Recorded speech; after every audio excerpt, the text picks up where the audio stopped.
like me myself personally, I've found that every I don't know, great motivational quote, video, anything that inspires you somehow, some way is rooted in the Bible, or you can find its roots in the Bible. When it says do things when God's watching, man, I sometimes do things that are not good, and God's watching, or my mind would be like, oh, I'm literally in this by myself, but I know I'm not. Yeah, out of money, and we were out of resources, and we didn't know what we were going to do next, and provide. It was already in our back pocket.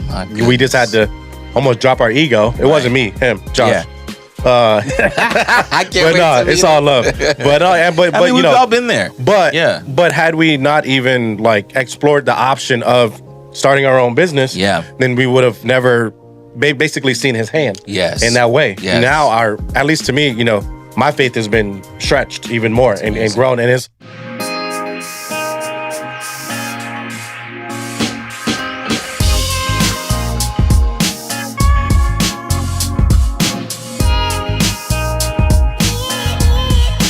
All right, what's up, guys?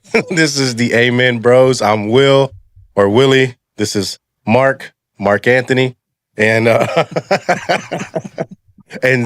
today we were actually in one of our group chats. We were sent a really inspiring video. Yes.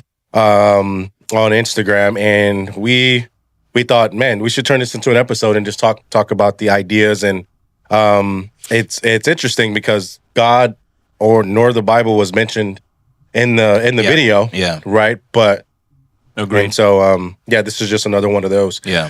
The theme that we kind of came up with for the video is I do it anyway. Mm-hmm. Mm-hmm. Right. And it talks just about basically perseverance, remaining steadfast, and just pushing through and doing, what you need to do. Right. Yeah. No matter what. So Yeah. I the minute I see this, I think discipline. Value in discipline, right? Mm-hmm. And obviously easier said than done, but I think discipline is a guide to a successful life. Yeah. So you want me to get started on one of them? Yeah. Okay. See what you got. All right, cool. So but first, wait. Hold up. You know what? We might save this for later, but Okay. I'm gonna forget. Okay. So I'm gonna tell you now. Okay. And then it's up to you to bring it up later. I may forget. Yeah. But okay. Hey, we're gonna change the name of the show to ADHD Bros. that's literally how it is. Exactly what we are. Oh my God. Pray for our mental health. Yes, pray for our mental health, please. But forgot. There you go. So you go ahead and get started. I'm sorry for interrupting. Jesus. All right. 1 Corinthians 15, chapter 15, verse 58 says, "Therefore, my beloved brothers and sisters, be steadfast, immovable, always abounding in the work of the Lord, knowing that in the Lord your labor is not in vain." What I take from this is, even when nobody sees your effort, God does. Yeah. Your work done in faith is never wasted. Yeah. That's strong. That's super strong. That's strong. I think about doing the right thing no matter what. Mm-hmm. We were talking off camera a little bit about, I've been in different gyms and different situations where, you come in or maybe, it's the middle of the day and you just see stuff laid out everywhere. And, I've been in a lot of different gyms. Sometimes I may not be on good terms or on certain terms, right? But then I have to remind myself, I'm not doing this for them. I'm doing this for the God that I serve. Yeah. And that's carried me very far. Yeah, can I be honest? Yeah, Can I be honest? Yeah, please. It's hard. Yeah. I struggle. I do struggle. And I think in certain areas I'm good at being being steadfast. Yeah. I am. I think when it comes to my career, when it comes to my education, when it comes to just simple courtesy. But man, I think in all types of relationships, right, it's really hard to stay steadfast when you have dealt with some trauma, crises, even though you may have the best intentions, just keeping it as real as possible. when it says do things when God's watching, man, I sometimes do things that are not good, and God's watching, or my mind would be like, oh, I'm literally in this by myself. Yeah. But I know I'm not. Yeah. Sometimes you have, I was like, why did I do that? Right? And it becomes like my thing, especially with, and when I say my ADHD, I just want to make it very clear. I'm not using my ADHD, my mental health condition, as an excuse. Right. I just want that to be very clear. And I think anybody who has mental issues, there's a certain few that are very severe. I get it. But when you have mental issues, it's not something that you use an excuse. It's something you understand and you work on how to manage it. Yeah. Right? Yeah. So when I brought that up is because I can be very impulsive, right? And because maybe there's a thing that I didn't learn or didn't go through or something like that, I go back to reverting to my old habits, right? And even though I'm not gaining it for something I want, it's just like, oh, you're stressed? Oh, you're going to do this. Right. Oh, you're looking for some type of confidence booster? You're going to do this. But it's not the right thing to do. Right. But and then you then reflect, or worse situation, someone calls you out on it. Right. And you're sitting there like, well, why'd you do that? You have two choices you can make at the situation. You can be defensive, or you can shut up, listen to what they have to say, and reflect. Yeah. And then go pray. Right. And take the L, for that moment. So it's hard. Maybe many people can relate with that. But I mean, how do you feel about that? Being steadfast in certain, what area in your life do you feel it's really hard to stay steadfast? Because others are simple and some are just, it's a daily grind for me. Probably in terms of just taking care of myself, enough to where, it doesn't build up, and then there's, I don't know, there's a big sort of explosion of like emotions and, but other than that, man, because there's not a lot of room for error in my life, at least in my mind. At least that's what I tell myself. I kind of live with this inherent fear almost of like losing what I have. And for me, that is like, that's a healthy fuel for me not to, because on the flip side of it, I could be impulsive, right? Well, I think that's like, that fear is like respect. Well, right? The fear is like, it's just aware. I'm aware. Yeah. I'm aware. I'm a little more aware at this age and life experience of who I am, right? Through therapy, working with God, right? Trusted friends and family. So I'm aware of myself a little bit more. Yeah. And so that gives me, just a healthy fear of, hey, it also, that awareness also puts the onus back on me. Like, hey, you know yourself, so you got to do something to sort of counter your natural tendencies. Like you said, right? Maybe there's a fear or something like that. So, notice certain patterns and certain triggers, Yeah. And so kind of just going back to that theme of like, I do it anyway. It's like, it's a choice. It's a choice, right? To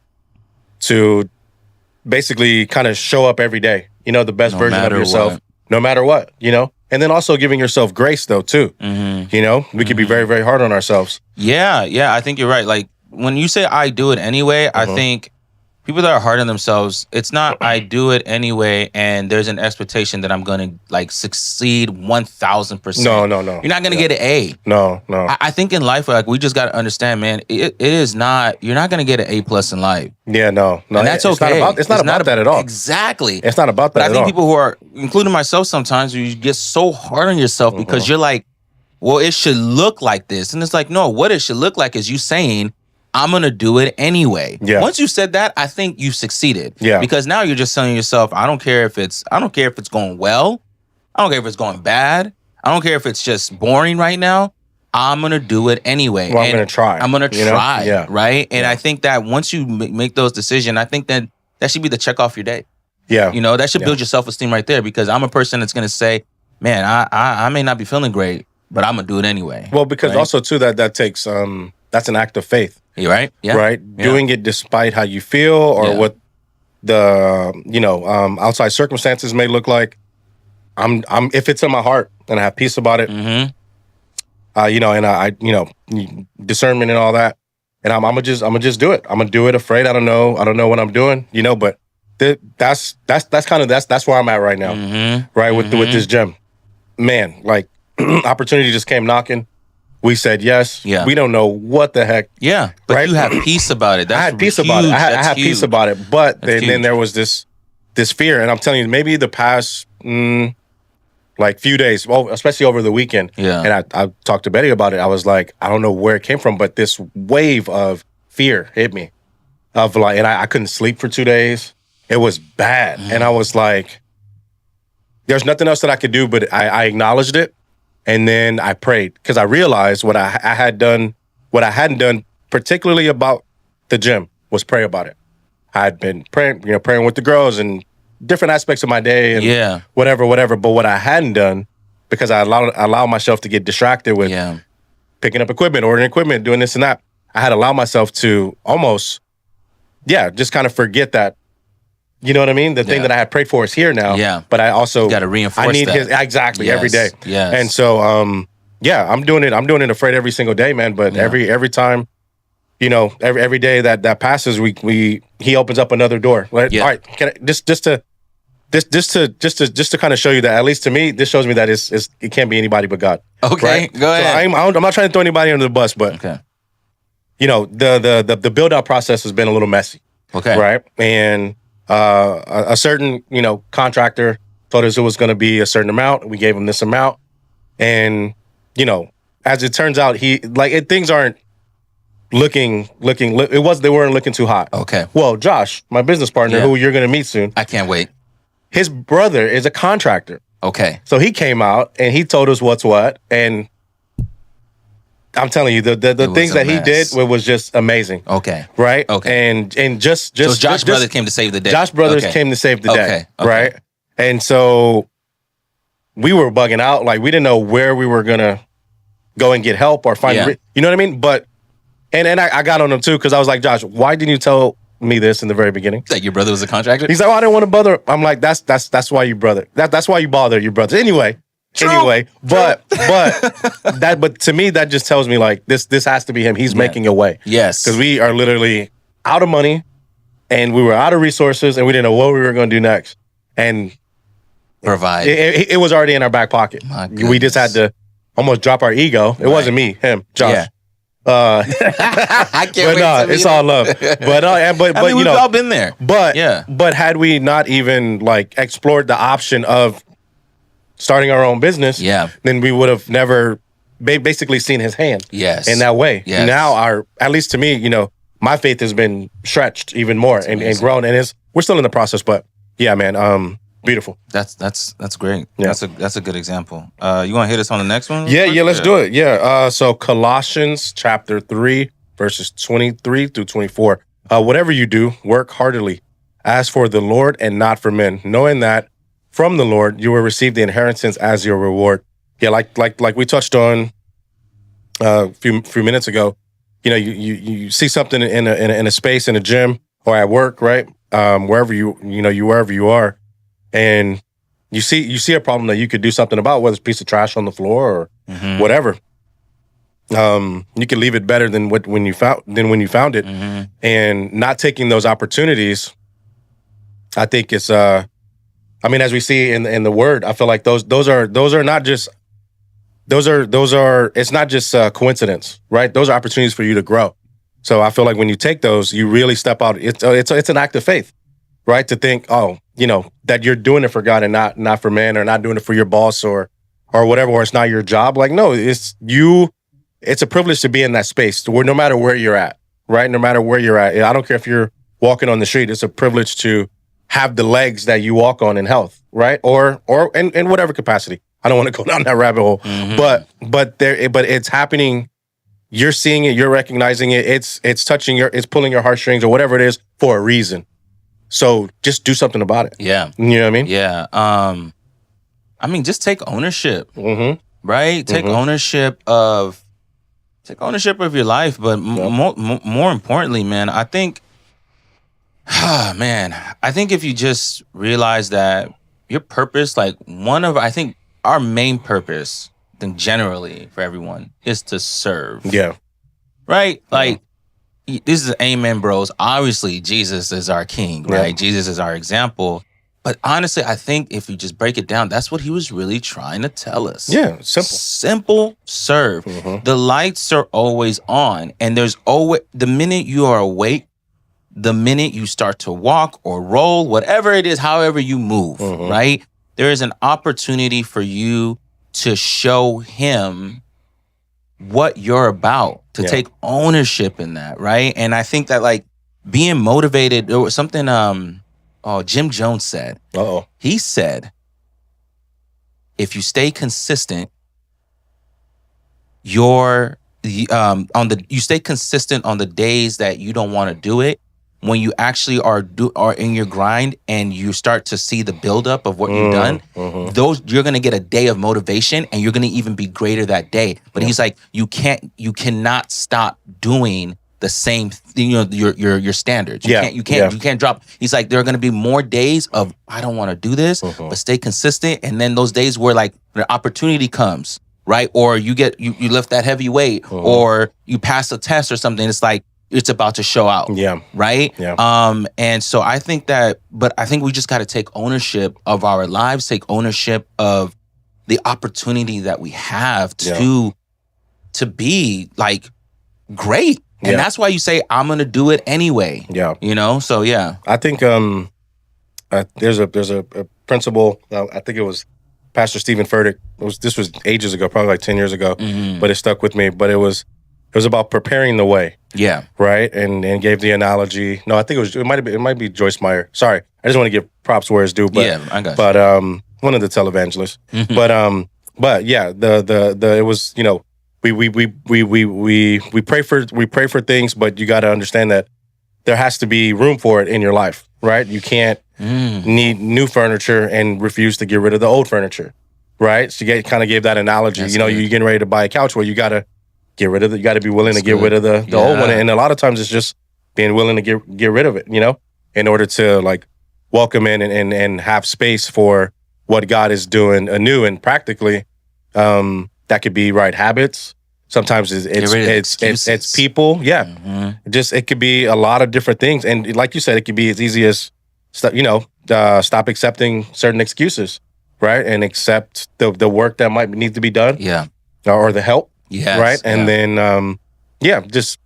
God opens certain doors, but we serve such a good God where he's not going to impose himself on us. You know what I mean? Yeah. He wants to be welcomed with open arms as well. And then he's right there. So, man. Yeah, that's good. Yep. Galatians 6:9 says, let us not grow weary in doing good. For at the proper time, we will reap a harvest if we do not give up.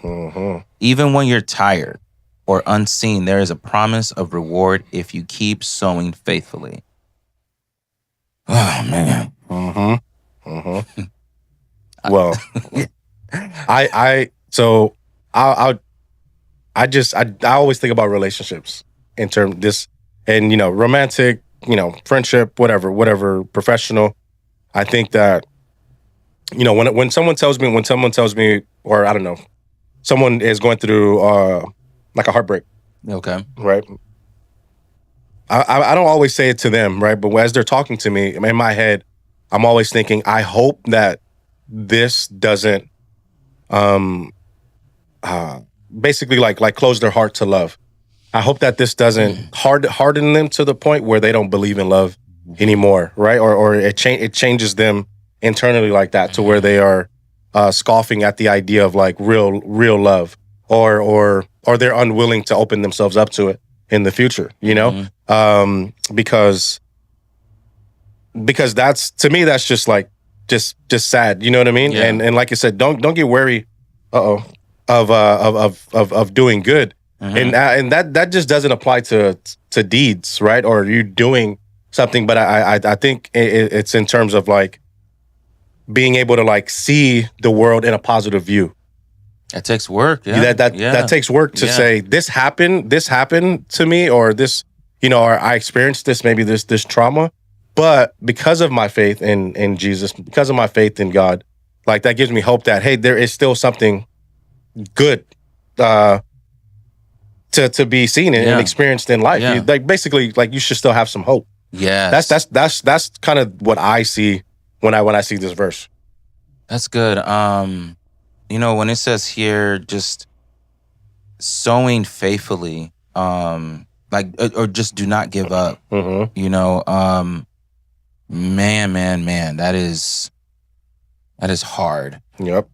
Right. And I think that the beauty in being able to stay hopeful, stay faithful, and keep sowing and just keep plowing away, man, is just like, I just think of it as like you keep digging into that treasure, right? And the deeper you go, you just start discovering stuff about yourself. Yeah. Right? Like, I feel like if we had everything we've ever wanted right at our feet, right, we would not experience the joy of life. Yeah. Well, I think a natural part of just being human is like we're problem solvers. So if there is nothing to worry about, we'll create a certain something, or we'll habit. die. Or from basically self-inflicted. You know what I mean? Yeah, Because we're like the human condition. I think the human condition is to struggle, because the more you struggle, the more refined you get, right? The more life starts to take on a whole different meaning and purpose and beauty and outlook. So, like, when you're talking about your friend that had a heartbreak, like, or an example of somebody like that, like, hopefully throughout that time, throughout those like interpersonal relationships, they're taking something away from it. Right? And they're learning something from it, because, man, life is, I think that's the beauty. That's the beauty. I think that's the meaning of living this life. Yeah. And I think if you can change your perspective and thinking that way, it will, I'm not saying it's not going to be bad, but I don't think it'll be as bad. Because now you're just like that, when you have that hopefulness, just like, wow, what else? You kind of start getting a little curious. Yeah. Like exploring, like, okay, I thought this might have been the one. I thought this may have been the relationship, but it's not. So what else could be out there for me? That's what I always think. You know what I mean? That's what I always think. Or this job. I didn't get this job. I really thought this was it. I really prepared for it. If it's not this job, okay, what's next? Yeah. I thought it was this business. And that's exciting. And thank you. That's exciting. I think that's the thing. Like, a lot of us got to just realize it's like, yes, sit a little bit in that pain, but push through and know, like, wow, there's another opportunity. Yeah. And if this felt so great at the time when you thought it was great, then it stopped. Then I think you can give yourself some hope to say, that next one got to be bomb. Yeah. It got to be. It has to be better than this, because I thought this was a 10. So, God, you trying to give me a 20? Right. Oh, cool. Like, well, it's just, that's where your faith kicks in. That's when the faith comes in. If you make it exciting, or if you kind of look at it that way, it's just like, dang, like before, like, I use another basketball analogy. When I was in 10th grade, I can tap the backboard, right? And I thought I was the most, I thought it was Jordan. I was everything, right? Then you get to college, right? But before I got to college, I broke my ankle, right? Didn't get to hoop, college ball, whatever, and it was a whole story and all that, right? But I was kind of like, a little bit in my misery about it, right? Finally, my ankle got better, start working out, started getting better, got to college, started playing against college players, but I wasn't on the team, but I was just playing competitively. Didn't know that God had that for me. Then I started banging, started just dunking, doing moves out of, crossovers and stuff. But if I had stayed in that, oh, my ankle hurt, I never got to hoop, I never got to, do those things, I would have never been able to explore what else I was capable of doing, and to still answer that question that I can play with athletic. At that level. I can't play at that level. Yeah. It may have not been for me to do it in the NBA or do it in college, but I feel like now all that has prepared me for this career that I'm about to take on.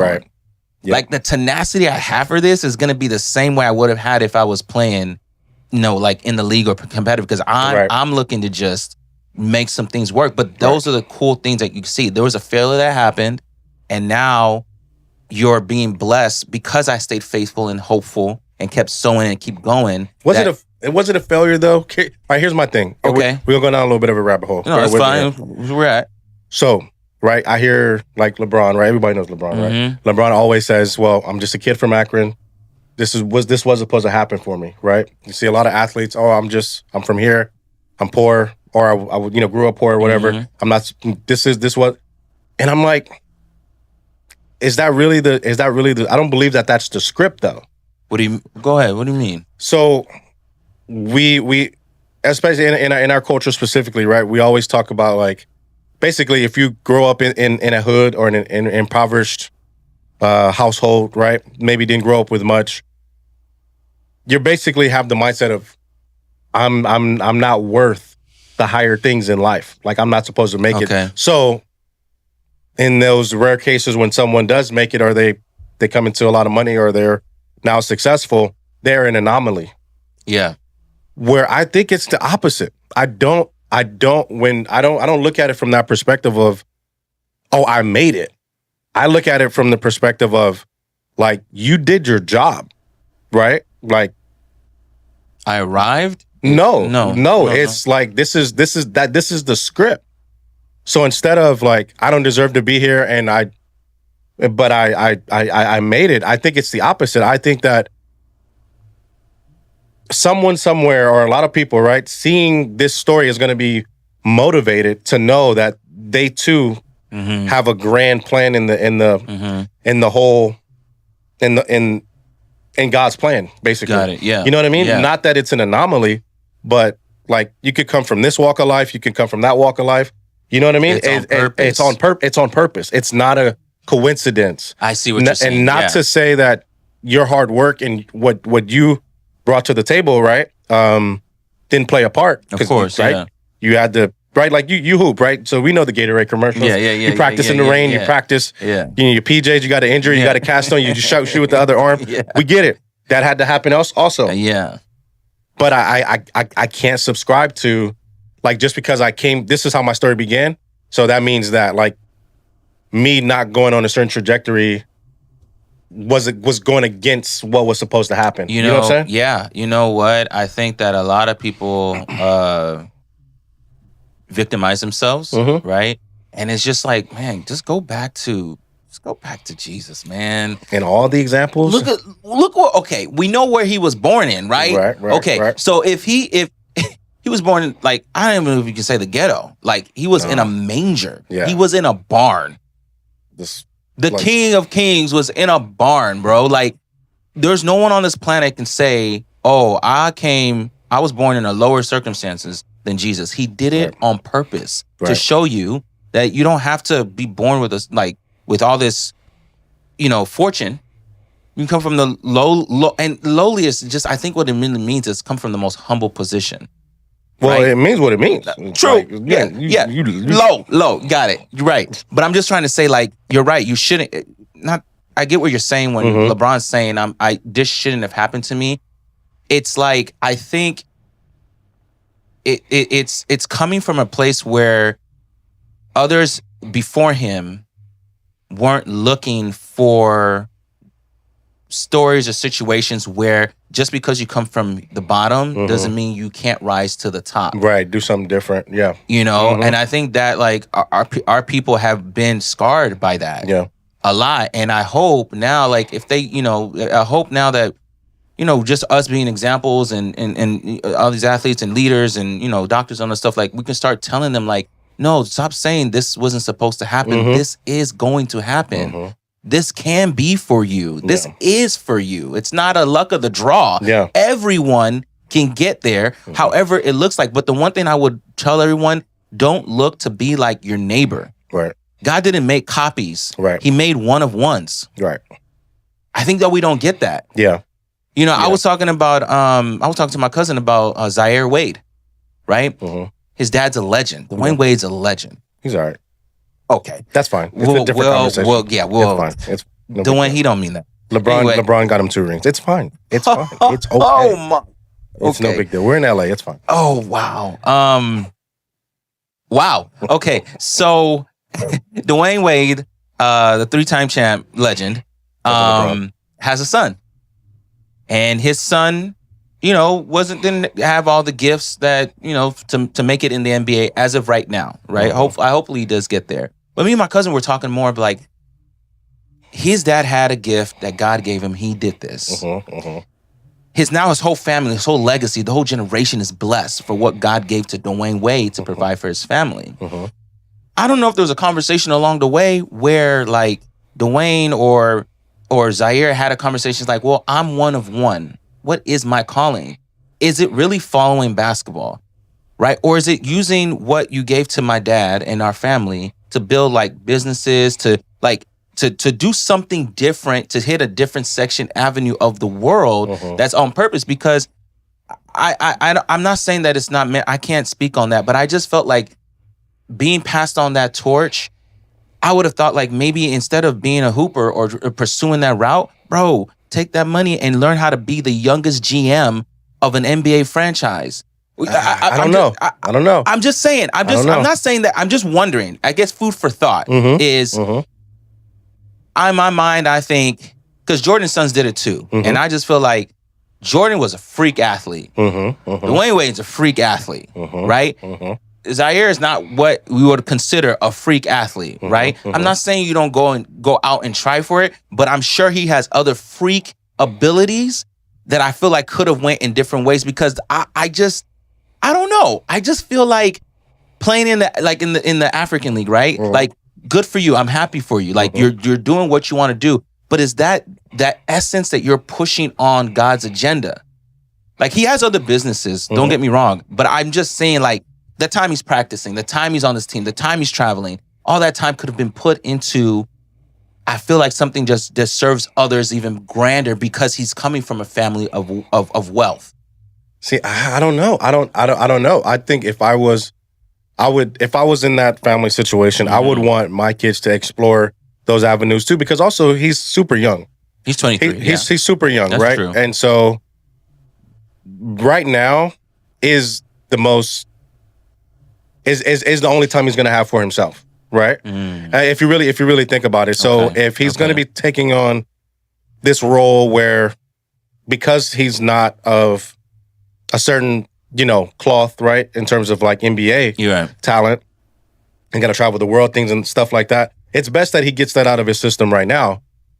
You see what I'm saying? I see what you're saying. So he's not living in regret about what if this and that, and so on that side of it, I think it's a good idea, because in terms of being able to like really serve and really help people, that's going to come when in his mid to late 20s into his 30s, things like that. Right now, he's young, and who's to say that the influence that, and obviously everybody's path is different, right? But we're talking about him specifically. You're about to get to our when who's to say that the influence and reputation that he builds on the court doesn't help him have a bigger impact to do whatever he's going to do afterwards. Yeah, I just thought, what he's doing, despite all the things that could be against him or not in his favor, he's doing it anyways.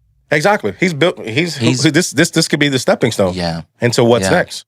And that's all that we always talk about, stepping stones. You know what I mean? Commend him for that. For what we're talking about is our perspective, right? But God didn't give us his vision. Right. He gave us the vision for ourselves, right? So we look at it from an outside perspective. Of course, yeah. And who knows? Because especially, once again, bringing it back to just our culture, our African American culture specifically, like you said, he's playing over there, right?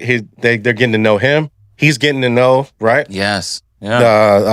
Africa as a continent and where he's at.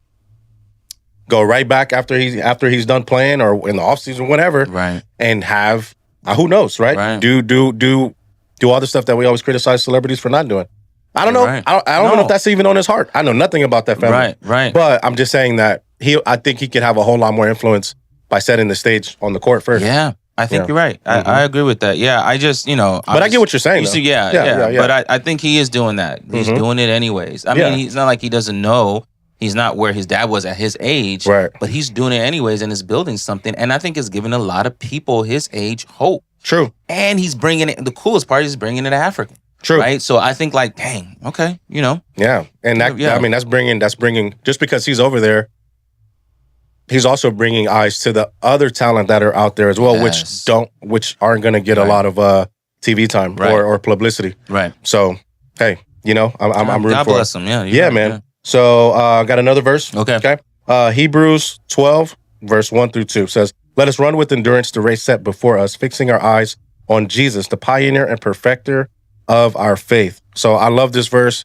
First of all, it's talking about sprinting. I'm a sprinter all day. But it just really kind of reminds me in my heart to that it says, right, excuse me, run with endurance, which I don't have endurance. I got speed.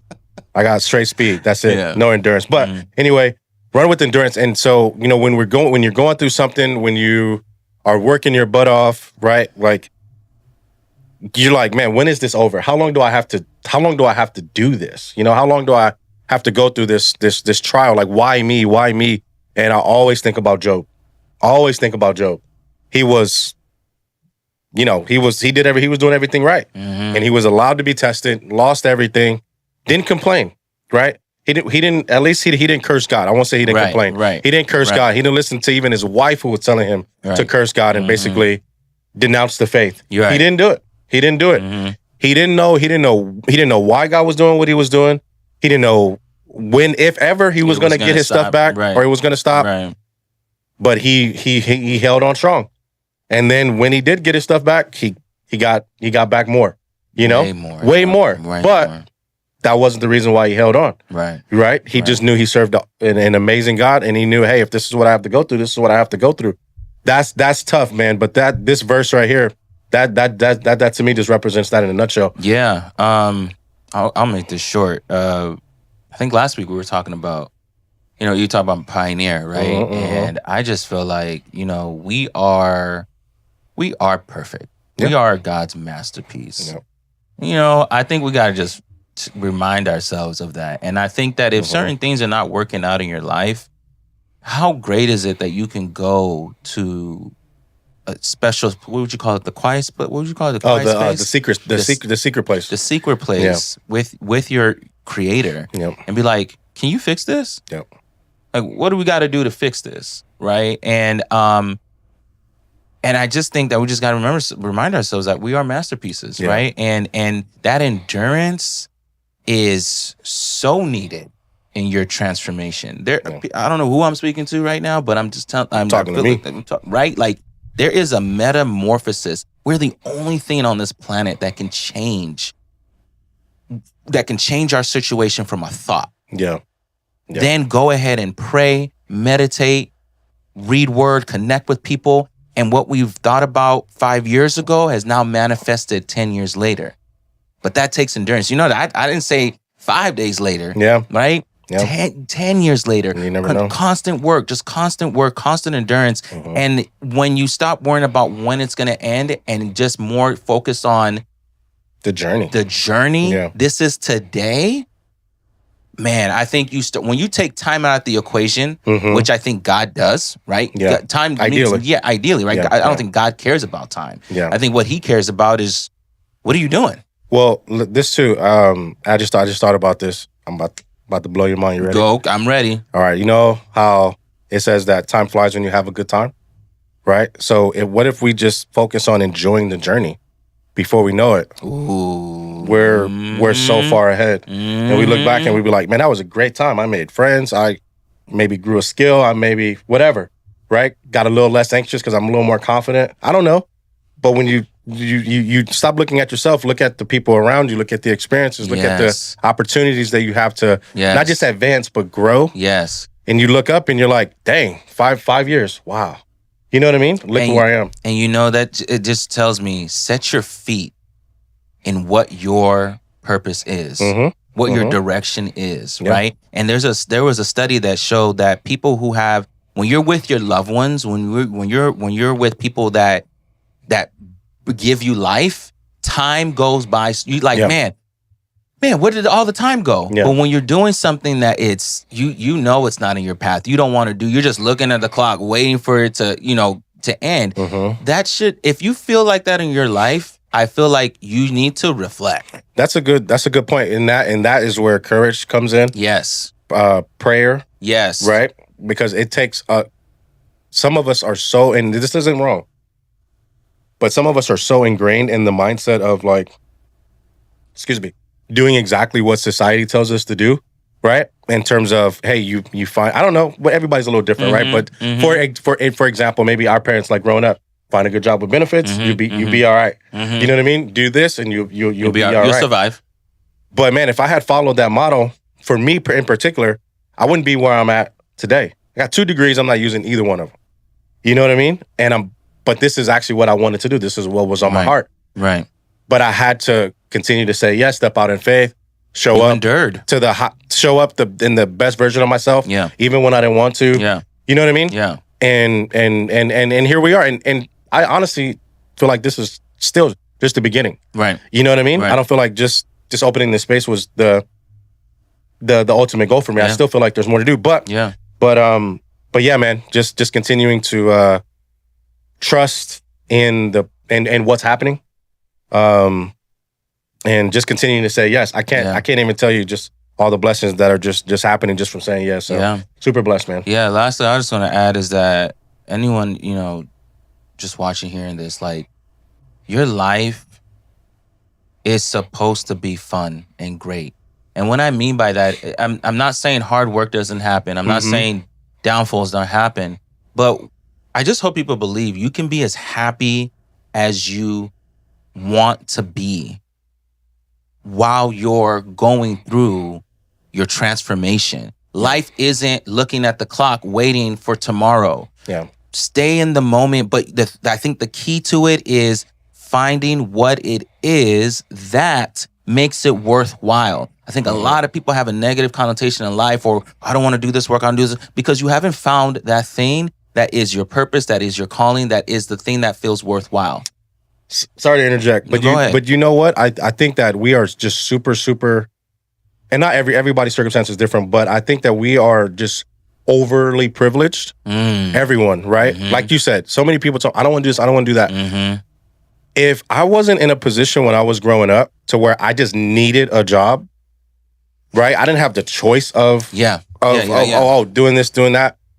If I was never in a position of humble beginnings to just need a job, I wouldn't have the skills that I have today. Correct. Right? And having to say yes, right? Customer service, cashier, backroom stock, whatever it is, managers over in different like retail stores. If it wasn't for I didn't want to do those things, but I needed a job. Right. And I God put me in a position to where I needed to be able to help my mom out with food, groceries. Course. Yeah. Obviously I was a young adult. And so, but when I look back on it, all those little seemingly menial jobs was really God's stepping stone. Right. So it's like, don't be too high and mighty on, hey, this is what I want to do. And if it's not this, then I'm not going to accept anything, because maybe that 9 to 5 is going to help fund your dreams. Yeah. You see what I mean? Yeah. Maybe during that 9 to 5, you network with someone, you meet someone who could have a lasting impact on your life later on down the road. I don't know. That's great advice. You know what I'm saying? That's great advice. But it's just like, because you never know where God wants you to be. So just because something is on your heart doesn't mean that you need to be rigid in like getting there. It's good. Yeah. Want to pray us out? Yes. Lord, we just want to thank you for this opportunity, the stage, just to reflect on your word, reflect on your meaning, reflect on your values, reflect on your character, and how it's downloaded into our hearts. For all those that are hearing, listening, watching,